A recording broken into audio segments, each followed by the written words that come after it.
जय हिंद। आज का हमारा ये वीडियो है विभाज्यता का नियम पर।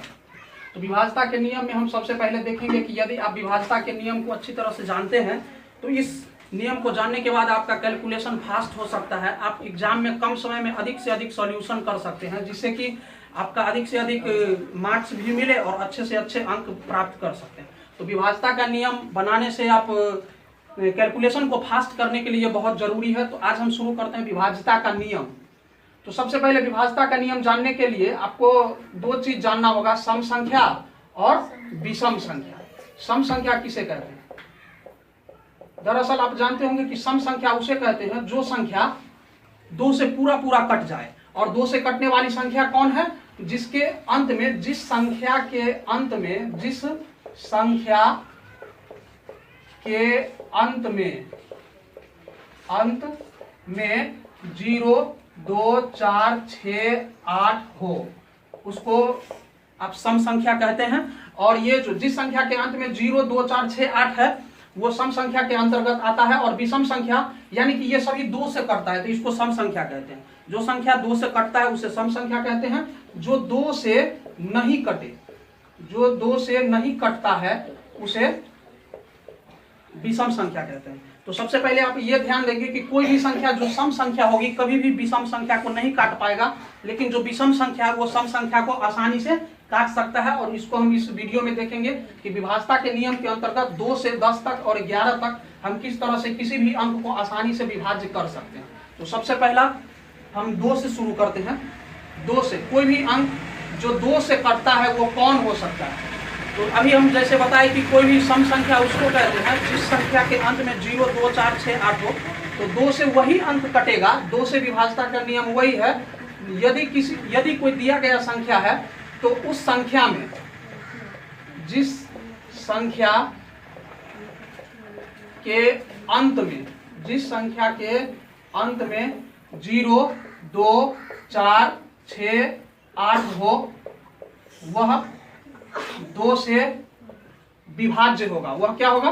2 से विभाज्य होगा। अब इसमें आप कुछ भी संख्या ले सकते हैं, उसको पीछे से हमें कोई मतलब, जैसे मान लीजिए कोई इतना संख्या दे देता है, अंत में 9 दे दिया, तो अंत में 0, 2, 4, 6, 8 नहीं है, इसलिए यह विभाज्य नहीं होगा। अगर 2 दे देता है तो ये पूरा का पूरा संख्या 2 से विभाज्य हो जाएगा। यहाँ पर मान लेते हैं कि यहाँ पर कोई आदमी 0 दे देता है तो ये संख्या 2 से पूरी तरह से कट जाएगा। यानी कि 2 से कटने के लिए हमें किसी भी संख्या के अंत में 0, 2, 4, 6, 8 में से कोई भी, ये 2 से कटने वाला है। 9, 6, 0, 5 ये 2 से कटने वाला नहीं है, क्योंकि अंत में 5 है। और जैसे ही इसमें हम कोई सम संख्या दे देते हैं जो ऊपर लिखा हुआ है, अगर ये दे देते हैं तो ये 2 से कट जाएगा। फिर इसी तरह से हम देखेंगे कि 3 से, तुम लोग भी ध्यान से देखना ताकि जो भूला बिसरा है वो याद आ जाए। 3 से अब कौन सा संख्या कटता है? तो देखिए, यदि कोई संख्या दिया गया है, यदि दिए गए संख्या के अंकों का योग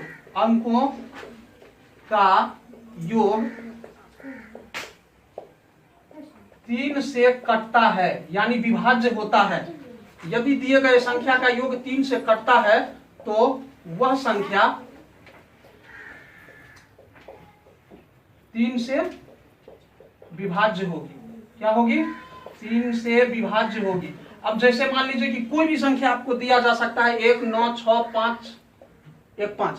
अब सबसे पहले 3 से काटने के लिए हम ऐसे ही नहीं कहेंगे कि अंत में 15 है तो कट जाएगा। सबसे पहले हम इसको काउंट करेंगे, 1 और 9, 10, 10, 6, 16, 16, 1, 17, 17, 5, 22। यानी कि 22 3 के पहाड़ा में, 3 के टेबल में नहीं आता है, इसलिए यह 3 से नहीं कटेगा। लेकिन 22 में जैसे ही कहीं भी आप 2 लगाइए या 2 कम कर दीजिए, मान लेता हूं इसी को कम कर देते हैं, तो सॉरी, यदि इसमें हम 2 लगा देते हैं या कहीं पर 1 कम कर देते हैं तो आप देखेंगे कि ये 3 के पहाड़ा में आ जाएगा। 8, 1, 9, 9, 6, 15, 15, 1, 16, 16, 5, 21। ये 3 के पहाड़ा में 21 आता है, इसीलिए यह 3 से पूरी तरह विभाज्य होगी। यदि दिए गए संख्या के अंकों का योगफल या योग अगर 3 के पहाड़ा में आता है तो वह 3 से विभाज्य होगा। जैसे दूसरी संख्या को आप देख सकते हैं। अब क्वेश्चन आता है कि क्या यह संख्या 3 से विभाज्य है? तो सबसे पहले आप देखेंगे कि 9, 9, 18, 18, 7, 25, 25, 6, 31, 31, और 9 40, 8 48 और 7 55। ये 55 है, ये 3 के टेबल में नहीं आ सकता है। अगर मान लीजिए कि 55 में 2 और दे देते हैं, कहीं भी आप 2 बढ़ा सकते हैं, उससे कोई मतलब नहीं होता है, योग 3 के पहाड़ा में होना चाहिए। तो ये 55 और 2 57 हो जाता है। और इसको आप देख सकते हैं कि ये 57 3 से कट जाएगा। अगर आपको ये भी पता नहीं है कि 57 कटेगा या नहीं, तो फिर इसको काउंट करके आप फिर से लिख सकते हैं और फिर इसको काउंट कर सकते हैं। और इस तरह से 7 और 5 12 होता है।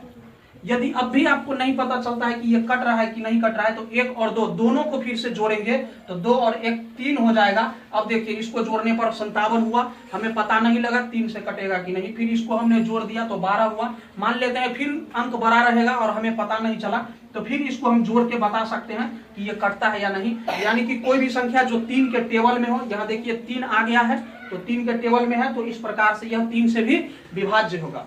अब हम बात करते हैं 2 3 के बाद 4 से कोई संख्या किस प्रकार से कटता है। देखिए 4 से काटने का बहुत ही आसान नियम है। 4 से काटने के लिए यदि आपको कोई दिया गया संख्या हो और उस दिए गए संख्या में अंक का 2 अंक 4 से विभाज्य होता है, तो वह 4 से कट जाएगा। जैसे मान लेते हैं हम दिए गए संख्या में अंत का मतलब अंतिम 2 अंक, यदि अंतिम 2 अंक 4 से कटता है, 4 से कटता है, तो वह 4 से विभाज्य हो जाएगा। जैसे अगर मान लीजिए कि ये संख्या दिया गया है, तो आप इसमें पूरा काटने का कोशिश नहीं करेंगे, इसको हम कभी भी विभाज्य नहीं करना चाहेंगे। सिर्फ अंत का 2 अंक ले लीजिए और ये है 56। 14 का पहाड़ा में आप 56 देख सकते हैं, 14 चौका 56। तो इसका मतलब है ये 4 से विभाज्य होता है, इसका मतलब ये पूरा का पूरा संख्या विभाज्य हो जाएगा। फिर हम दूसरा उदाहरण लेते हैं 9 0 7 6 0 0 0 6। अब इसको देखेंगे, फिर आप ले सकते हैं या फिर इसको ले सकते हैं। अब देखिए अंतिम का 2 अंक यदि 4 से विभाज्य होता है, तो अंतिम का 2 अंक क्या है, 0 और 8। तो 0 और 8 में 8 4 से विभाज्य होता है, इसीलिए यह 4 से विभाज्य होगा। अब हमारा अगला अंक आता है 5 से। 5 से कोई संख्या कटता है कि नहीं। आप 5 का टेबल याद किए होंगे, उसमें आपको पता चला है कि हर टेबल है उसका हमेशा इकाई अंक जो यूनिट है वो 5 या 0 ही आता है। 5 10 15 20 25 30 35 40, इसी तरह से आप देख सकते हैं कि 45 और 50 अंत तक, या तो लास्ट में इकाई अंक 5 या 0 5 या 0 5 या 0। तो 5 के विभाज्यता का यही नियम है कि जिस संख्या के अंत में, यानी कि जिस संख्या के अंत में 0 और 5 या दोनों में से कोई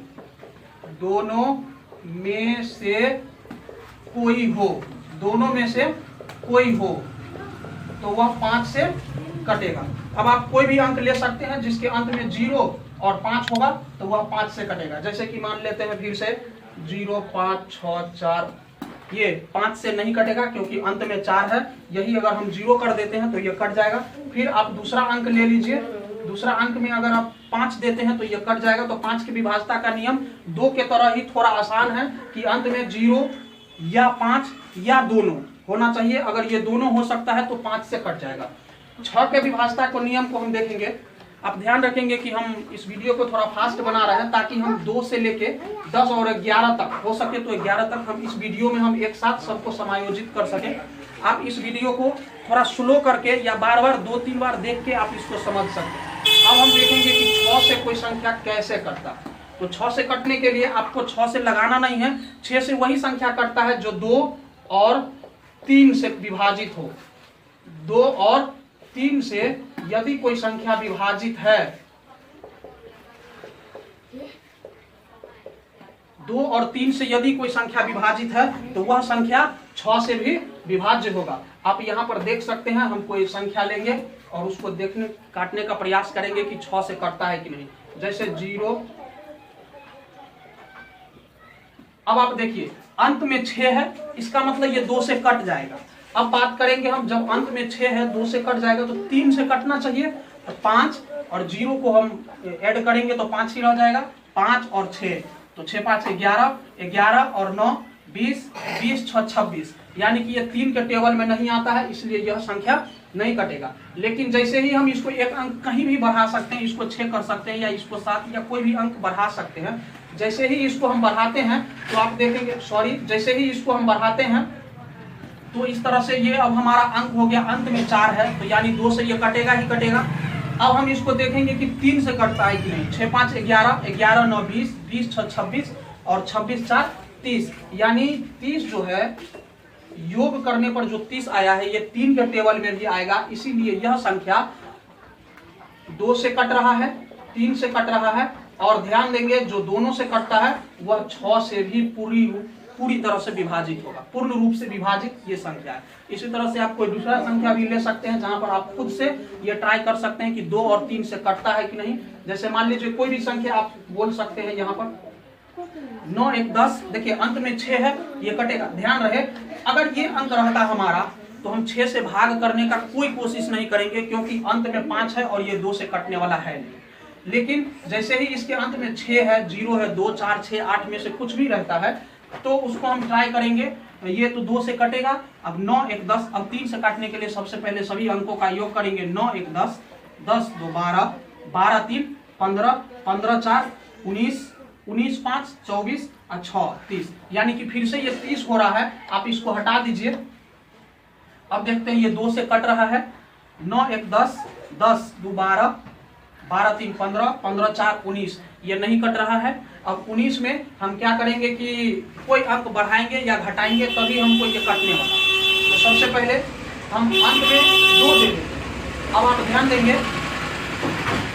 9 1 10, 10 2 12, 12 3 15, 15 4 19, 19 2 21, यानी कि 21 आया जो 3 के टेबल में है।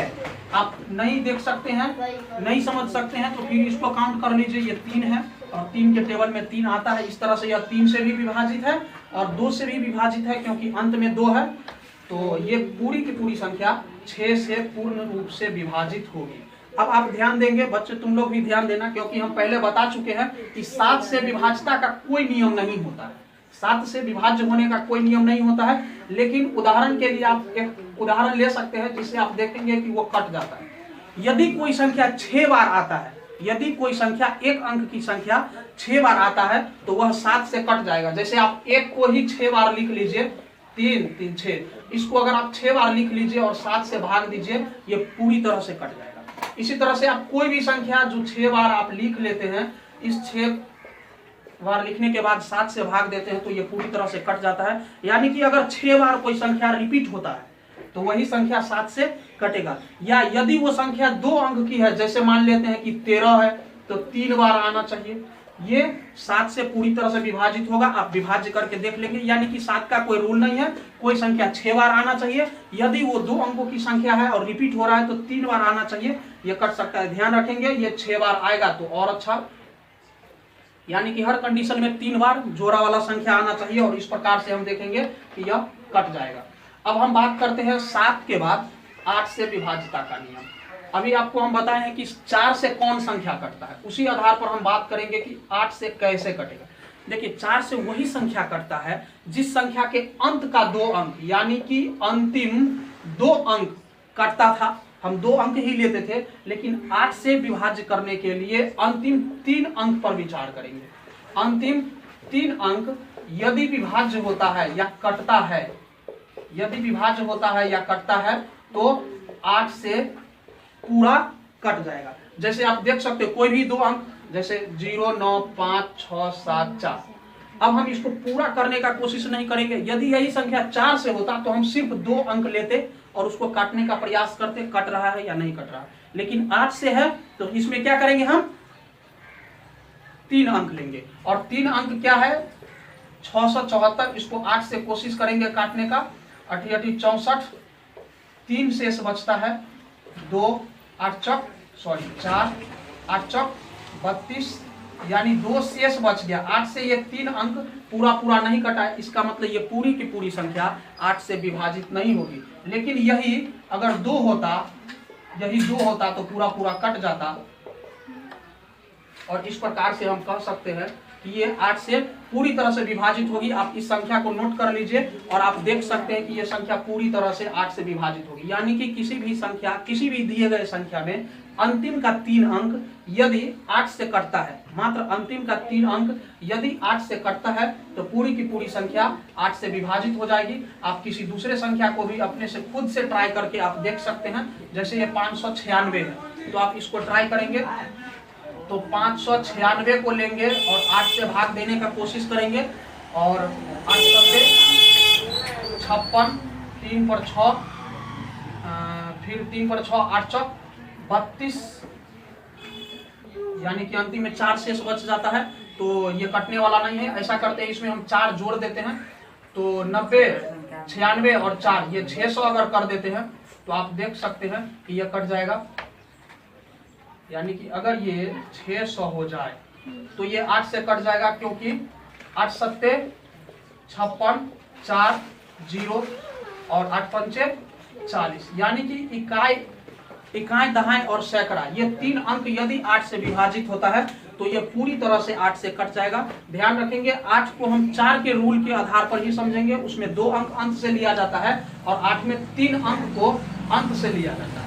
फिर हम आगे बात करेंगे कोई संख्या 9 से कैसे विभाजित होगा। आपको याद होगा अभी हम बताए हैं कि 3 से कोई संख्या कैसे विभाजित होता है, उसी प्रकार से कोई संख्या 9 से विभाजित हो सकता है। जैसे कोई भी संख्या दिया हो तो सभी अंकों, उस संख्या में सभी अंकों का योग, उस संख्या में सभी अंकों का योग यदि 9 से कटता है, यदि 9 से कटता है तो पूरी की पूरी संख्या 9 से विभाज्य हो जाएगी। जैसे 1 2 3 4 5 6। अब आप देख लेंगे इसको काउंट करके, यदि 9 के पहाड़ा में आता है, 9 का पहाड़ा में जैसे 3 का पहाड़ा में 3 वाला आता था, 2 1 3 3 6 6 4 10 10 5 15 15 और 6 15 6 21 21।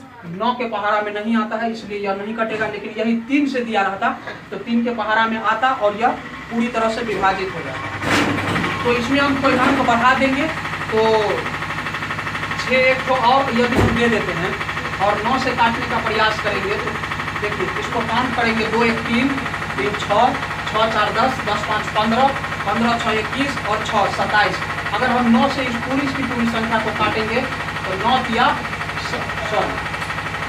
27, क्योंकि इसका योग आया है 9 तिया 27, इसलिए ये पूरी की पूरी संख्या 9 से विभाजित हो जाएगी। अब हम बात करेंगे 10। अब कोई भी संख्या और ले सकते हैं और उसको काउंट कर सकते हैं। सभी संख्या के अंकों का योग आप काउंट करेंगे और यदि वो 9 के टेबल में आता है तो वो 9 से पूरी तरह से विभाजित होगा। अब हम बात करेंगे 10 से कौन संख्या करता है। 10 का भी टेबल आपको याद होगा। 10 के टेबल में हर संख्या के इकाई स्थान पर यानी कि अंत में हमेशा 0 ही आता है। 0 के अलावा और कोई दूसरी संख्या नहीं आता।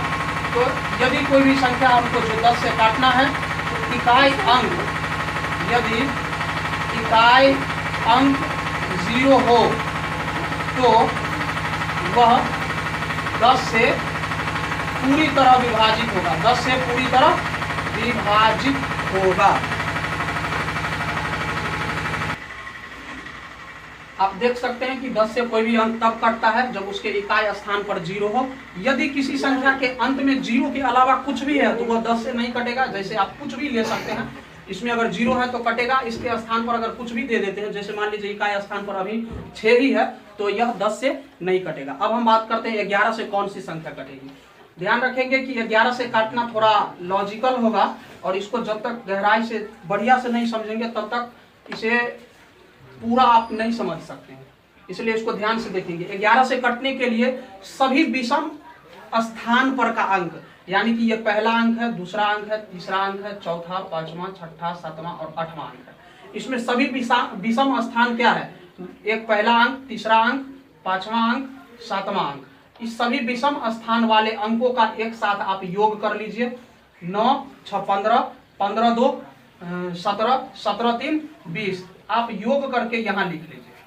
फिर जितना भी सम स्थान पर संख्या है, जैसे 7 है दूसरे नंबर पे, 1 है चौथे नंबर पे, फिर 4 है, फिर 7 है, आप इसको देखेंगे तो योग फिर इसका भी करेंगे हम।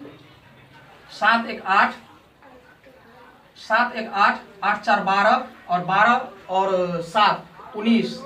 यदि सम स्थान पर के अंकों का योग और विषम स्थान पर के अंकों का योग, यानी कि इसको आप हम यहाँ लिख देते हैं, आप इसको देख लेंगे अच्छी तरह से। सम स्थान पर के